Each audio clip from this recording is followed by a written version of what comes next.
Hey everyone, it's Julie. Today we'll be making Schnitzel. It's a simple recipe but nonetheless very delicious. Chicken was crunchy on the outside, juicy on the inside, and I'm pretty sure you have almost every ingredient at home, so why not make this? Let's get started.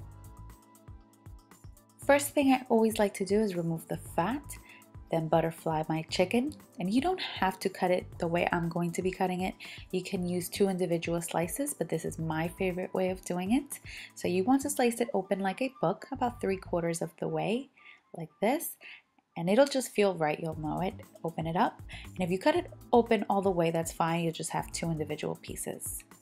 We're going to pound the chicken, but before you do that, make sure to cover it with some plastic wrap or some parchment paper.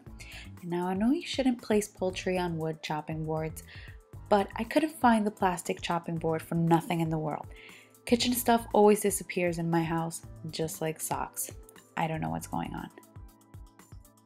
Since I don't own a meat mallet, I just use a rolling pin.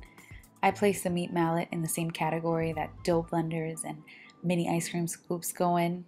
The "you don't really need that right now" category. Next time, Julie.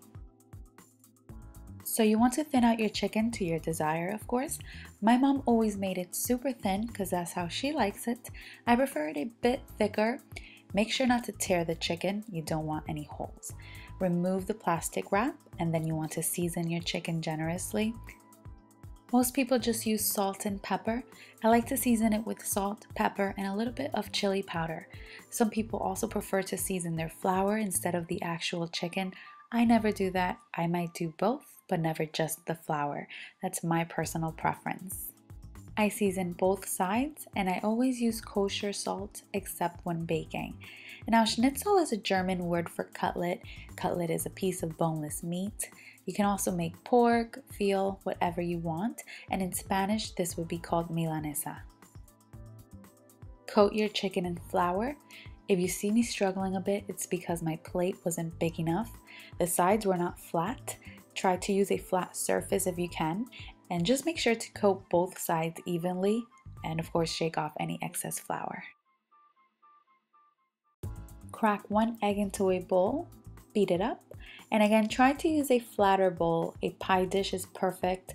If you're making individual chicken pieces, then it doesn't really matter, but since I butterflied my chicken, it is pretty large. I transferred my egg into a larger bowl so it would be a bit more comfortable. Coat it on both sides, and the egg will help the breadcrumbs stick. My mom is probably thinking, Julie used 5 million pans and dishes to make 1 piece of chicken. Whatever, it was delicious though. So I used panko breadcrumbs. I sprinkled a tiny bit of garlic powder on the breadcrumbs. Don't try to get too creative and grate some fresh garlic into the breadcrumbs. Garlic burns super quick. Maybe a little bit of lemon zest would be nice.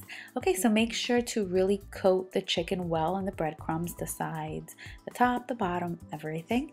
And then you're ready to fry these up.